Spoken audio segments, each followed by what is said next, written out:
Listen, 99% of what I've learned in business, I learned on the failures. When things go right and everything works out, half the time I don't know why the hell it did. It just did. But you survived 2008 and 2009, for example. Yeah. We had just borrowed a couple of $1 million in 2007 and bought up some competitors. And then 08, 09, the Great Recession, the housing market crashed. And when you survive that, that's when you do your hardcore learning. Welcome back to another episode of the Tradepreneur Show. I'm your host, Patrick Summers, and I have a very special guest today. The legend, the HVAC legend, Mr. Weldon Long. Well, that's awfully generous of you, Patrick, because I thought you were the legend, the icon, the GOAT. I'm working hard to get there, but you're way ahead of me. So. Well, we're all on the same path, just little different places. But thanks for having me, man. I'm super excited to be out here with your crew at General. What an amazing crew you have. Great company and beautiful area, Palm Springs. I've been loving it out here. I think I told you my wife and I are actually coming out for a month in January to get out of the Colorado cold. Yeah, and it's a perfect time to be here. Yeah.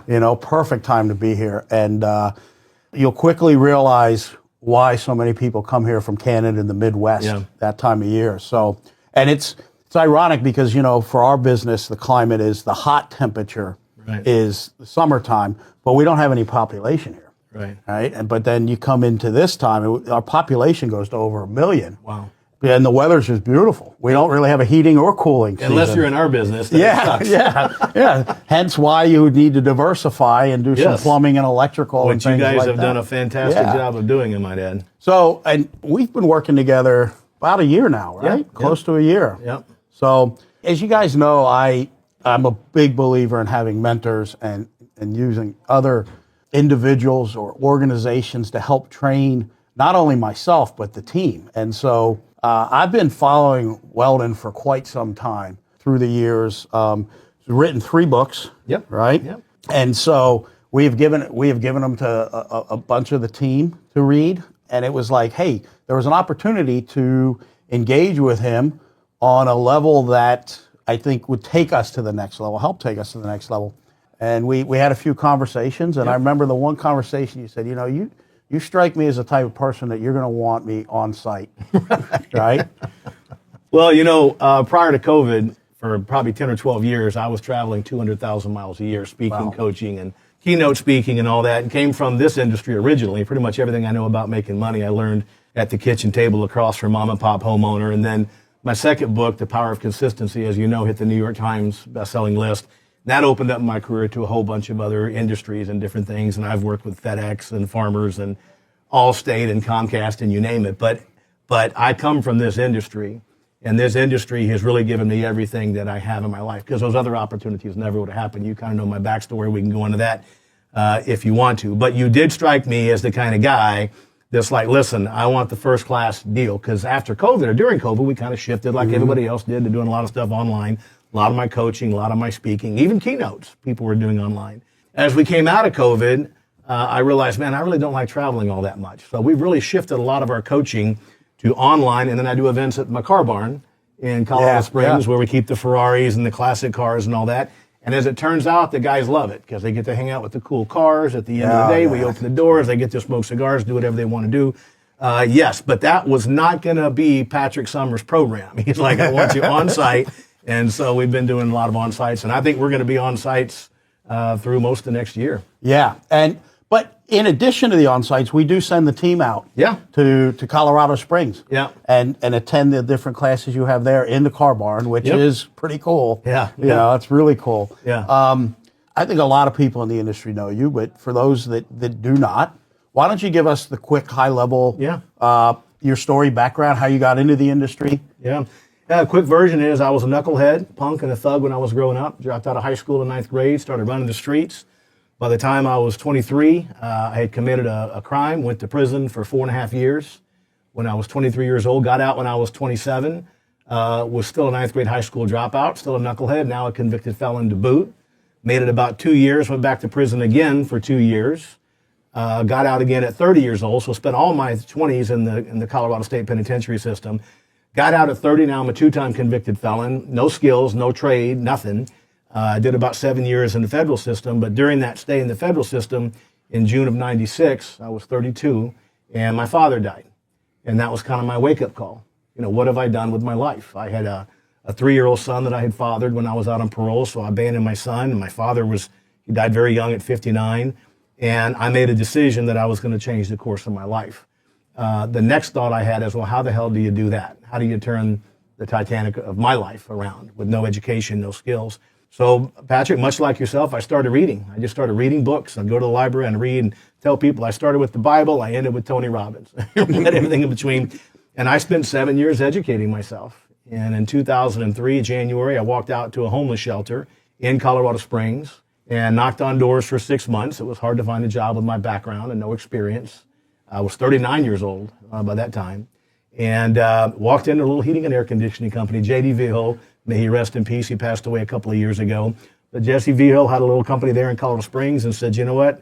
I think you're a changed man. I'm going to give you a shot. And I went out my very first month in this business, which was July of '03, and sold $149,000 of air conditioners. Our average ticket was $7,000 back in those days. And I did that, ended up opening my own company, building that to $20 million, selling it, started consulting and speaking, and now we own 7 other companies as well. So I keep one foot in the industry, kind of like you. What I respect about what you're doing is that you're teaching, you're educating, but you got a foot in the industry. I'm suspicious of guys that say, look how easy it is to make money in this business. And if it's so damn easy, why aren't you doing it? Why are you just selling your training? So I keep a foot in both industries. Yeah, and that's such a good point, because in this industry, I call them the young guns. These guys, they've never been in a gunfight, right? and they get out there and they start a business. They have a little bit of success, may have a whole lot of success, but all of a sudden, what they haven't had is failure. And they get out there and they want to start lecturing and teaching people, which I think, look, I'm fantastic, great, but I really want to hear from somebody who's been through it. Listen, 99% of what I've learned in business, I learned on the failures. When things go right and everything works out, half the time I don't know why the hell it did. It just did. But you survived 2008 and 2009, for example. Yeah. We had just borrowed a couple of $1 million in 2007 and bought up some competitors. And then 08, 09, the Great Recession, the housing market crashed. And when you survive that, that's where you do your hardcore learning. That's where you do the learning. And that's where you test your mettle and where you really cut your teeth and cut your skills. Well, and I remember there was days I would walk in and it would be a Monday and I'd have a $80,000 payroll due on Thursday and I had like $15,000 in the account. And you're like, but I'm like, to the team, I was like, we got this. This is what we got to do. And somehow, some way, I think a lot had to do with the grace of God. We always made payroll. Yep. Right? But it's like that's where you learn. That's where you learn. And I always use the analogy, life's a roller coaster, right? You don't want a merry-go-round. It's boring. Life's a roller coaster. And man, when you're down, the only thing you want to do is get out of that down, right? Yep. But I'll tell you, in my experience, when I look back, you don't realize it till you're up again. But when you're down is where some of my greatest memories and moments and lessons have come from. Yep. I tell people, you get in a situation like that, you can't borrow your way out of it. You can't steal your way out of it. You can't cheat your way out of it. You got to sell your way out of it. And in my companies, we've had some great times and some bad times. The last company that I built, we started it in 2019, right before COVID, grew it to $42 million within 5 years. We sold that last year. And it's because we are really experts at the selling process, the communications process. And you gotta get to those tough times. I tell people there's an old ancient Chinese proverb, something along the lines of fall down 8 times, get up 9, And business owners have not lived until they've awakened at 2 o'clock in the morning on a Thursday morning, wondering how they're going to make payroll that afternoon. But isn't it something how we always figure it out? It always gets figured out. And I think a big part of that is a lot of what you learned and what you teach, and that is the mindset. Being able to manifest what you need, what you want. My wife is like so advanced in manifesting things. I was in my office, and this was this year, and I was like really stressed out about something. I can't even remember what it was. And she comes in, and she was visiting me. She sat down, and she said, "Do you have a piece of paper?" I said, "Yeah." She said, "All right." She draws a line down the middle, and she wrote, "God on one side, you on the other side." She said, "Okay, what can you control?" And she still would start writing it down. And she got done the list, and she said, "Okay, everything else falls under God." Yep. Right? Yep. Turn it over to him. Stay positive, stay focused. She's told me many times, get your head out of your ass. Yeah. Right? But it's amazing. She has a healthcare business, and she will literally say, she would tell her team, I remember one day in particular, we're gonna get 3 new clients today. Yeah. And 4 o'clock comes and the team's like, oh man, I was really excited. I thought we were gonna get 4 new clients. And this was when she started out. Within 30 minutes, the first client came. Yeah. And by 6 o'clock, they had 3 clients. Yeah. And my wife, while the rest of the team was like, oh man, well, I was hoping for it. My wife's like, hey, the day's not over. Right. The day's not over. And I'm just like, the team says, I say, how do you do that? But I'm learning more and more on how to do that. But yeah, but you just figure it out, but you always got to believe. Yeah. You got to believe, and that's a big thing. And back to the success and failure, there's a popular saying, at least if you're in the right circles, I think is success leaves clues, right? But failure leaves clues too, right? And if you can pick up on the 2 clues, it doesn't mean, like in my experience, like if I read a book, I had this young kid, he was reading books and he was like, yeah, I'm reading these books because I'm not going to make the same mistakes as them. I'm like, you know what? All these books are going to do, you might avoid some mistakes, but they're going to help you realize quicker when you're in the mistake. It doesn't just because you read about somebody else's struggles doesn't mean you're not going to have your own. The mistake is the great educator. And yours is going to come wearing a different outfit. Yeah. And you won't realize it till you're in it, but you'll realize it quicker, and you'll know you can get out of it. And I just want to comment on one thing. You talked about your wife being in the manifesting. When I first started reading about this stuff in 1996, 30 years ago, when my dad passed away, at first to me, I thought it was this mystical type of, remember the big book that was out about manifesting, I forget the name of it now, The Secret. The Secret. Yeah. All right, and it all seemed kind of hocus pocus and a little bit mystical. When I started studying the neurology of why that happens, then it made sense to me, right? You have a thought, it creates chemicals in the hypothalamus that trigger the corresponding emotion. The emotion drives the behavior. Of course, the behavior drives the results. So that's why we're all products of our expectations. If we think something's going to happen, for better or for worse, it's going to drive the corresponding emotions. That's going to drive corresponding behaviors, and that's the result. It's a self-fulfilling prophecy. It's why your mother always said, be careful what you wish for. You don't have to be a neuroscientist to figure this stuff out, although I've met with many neuroscientists, real neuroscientists. I remember one time this guy, Ed Nottingham, PhD, clinical psychologist, neuroscientist, calls me up when the book came out, and he said, Mr. Long, I got to tell you, this book, The Power of Consistency, is the simplest explanation of the neuroscience behind decision-making and results, and the principles that are the underpinnings of rational emotive behavior therapy I've ever read in my life. And I said, there's a name for this shit? It was like, it's all common sense. But since that book came out, I think 2012 or 2013, something like that. But it's been reinforced by people, that are really smart in that line of work. My stuff is from the street level because that's where I come from. Right? I tell people I went to State Penn, not Penn State. That's where I learned my rules. But at any rate, you're right. It is very, very powerful. Your wife's exactly on point. But I always like to stress to people, it's not about the mysticism. It's none of that stuff. It's basic neurology and how the chemical in the brain works. Yeah, and that, to your point, when you first start thinking about it, talking about it, reading about it, you start to think it's some voodoo magic, and it's not. Neuroscience. And that's why I am so conscious of my self-talk and what I say, and then the people that are around me. Because what I learned is, even if I'm telling myself the right things, if I'm surrounded by people that aren't, it's the energy, it's the belief systems, and it's amazing how the subconscious mind goes to work to make things happen that you put out there. Neuroscientists say that the subconscious mind is 10,000 times more powerful than the conscious brain. Think about what we've accomplished consciously, since the history of mankind. 10,000 times more powerful. But here's the problem. As powerful as the subconscious mind is, it's a lousy judge of character. It'll act on negative stimulus, negative ideas, just as effectively as positive stuff. If you ever had a situation you're trying to figure out a problem, you just can't figure it out, and all of a sudden at 2 o'clock one morning you wake up, boom, there's the answer.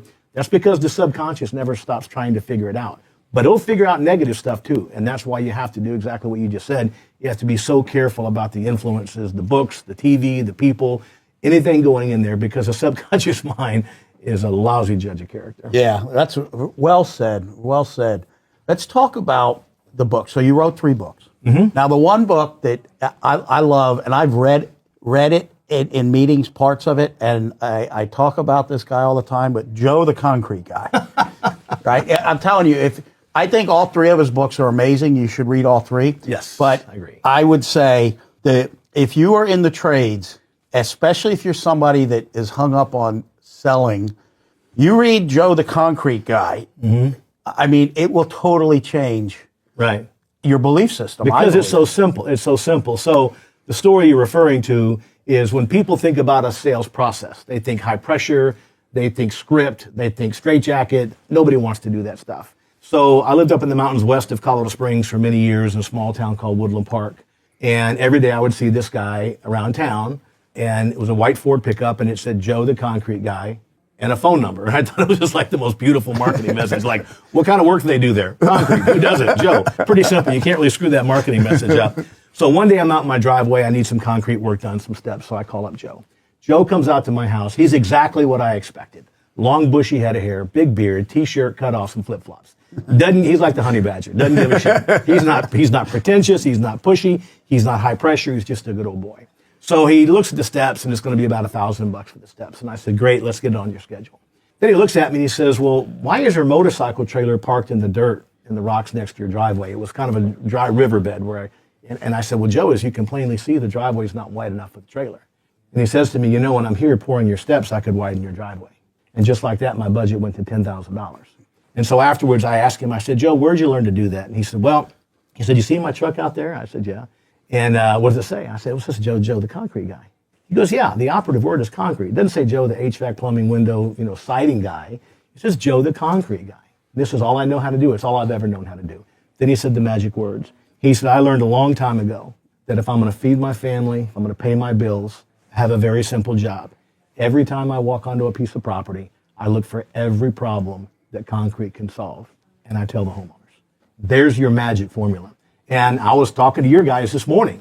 Our job is real simple. Every time you walk in a house, you guys offer just a vast array of services, not just the plumbing, the electrical, the HVAC, the standard stuff, but the lighting and the water filtration and the this and the that and the other. Like, our job is simply to go in there and look for every way we can improve the quality of life for a homeowner, every problem that we can solve for them, and tell them about it with the expectation that no is a perfectly acceptable answer. Because the answer is always no until we ask. And it's such a simple process. And it was a game changer for the way I approach teaching people and how we run our own companies. Yeah. And it's, and I tell the technicians the same thing. I'm like, listen, when you go into a home, you look for potential points of failure or potential points of improvement. And one of the things you have to realize is a lot of people, like, if nobody's had a high efficiency, variable speed HVAC system, they don't know what it's like. No idea. If you had a guy that was born without sight, right? And you said, hey, listen, I can probably get your sight back through this procedure. There's a 10% chance you'll lose your hearing. He's probably going to say, no, I know what it's like not to have sight. Right. But I don't know what sight is, but I do not want to lose my hearing, right?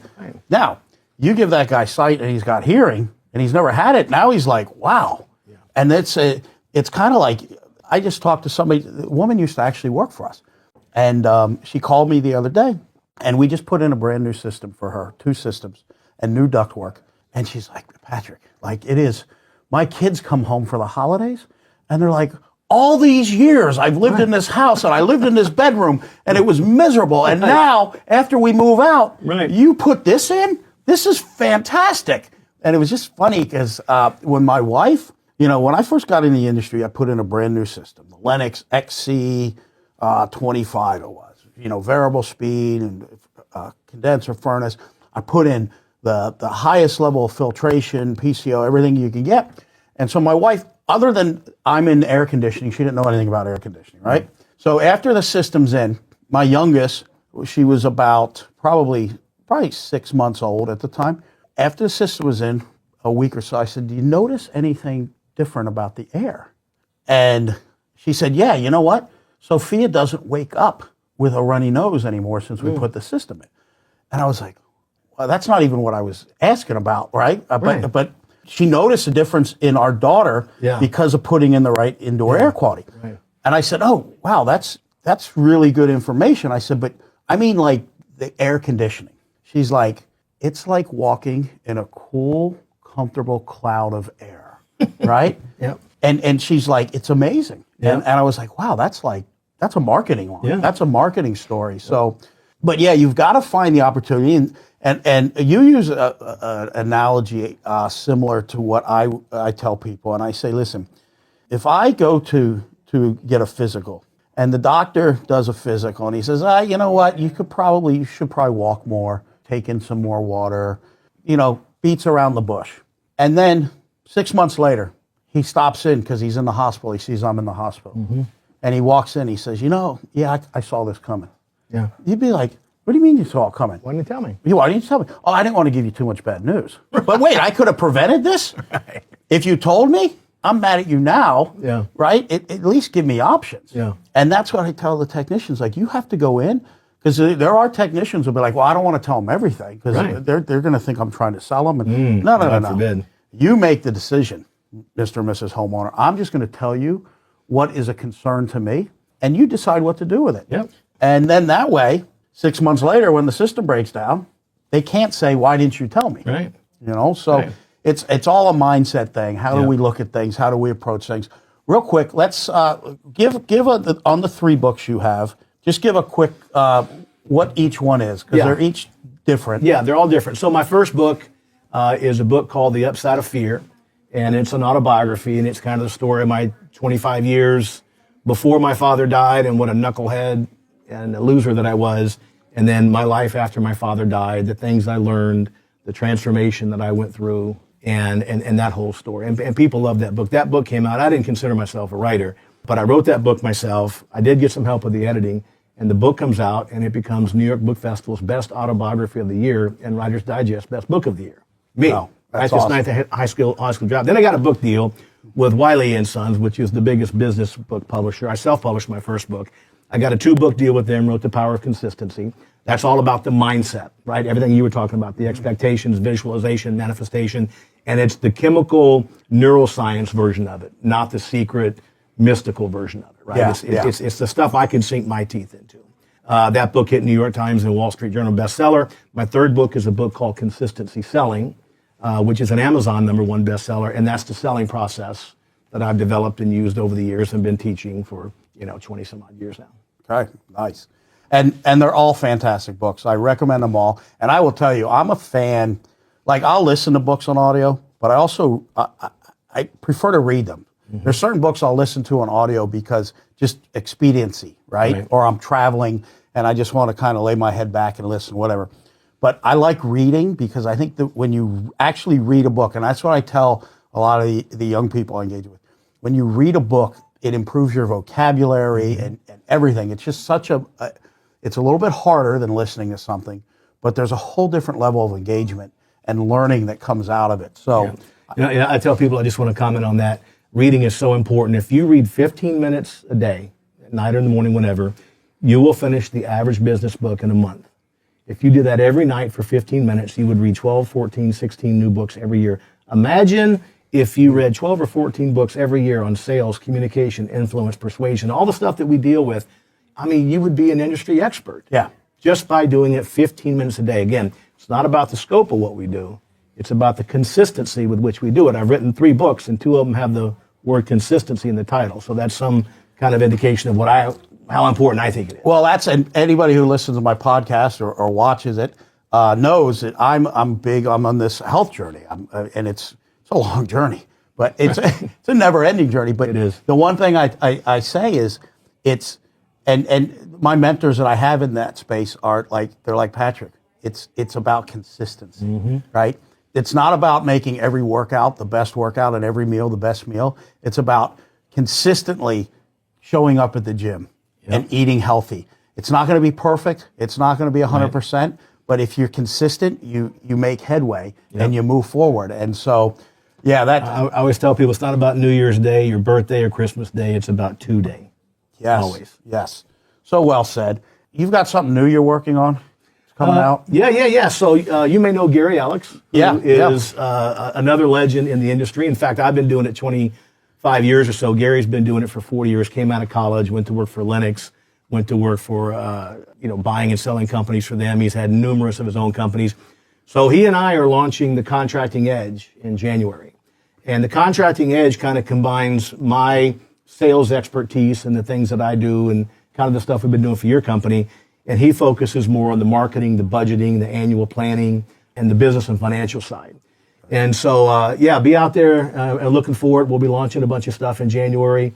And the Contracting Edge, it's more of a, whereas I'm focused on the sales development communication side for your technicians, this is more of a comprehensive, like, whole business development process that we put together. And I've been through one of his 2-day classes back in the day, and it is impressive. It is. I mean, he knows his stuff. He does. And he's like you in what you do, you can simplify it. Yeah. And he does the same thing. And so I highly recommend you check out Weldon Long. Yep. Check out the Contractor's Edge. Yeah, you go to weldonlong.com and thecontractingedge.com. And I'm going to put in the show notes too all the information you need, the books, how they can contact you, links to you and everything like that. I love to help. I'm somebody, obviously, we've engaged with Weldon Long and his team and do not regret it.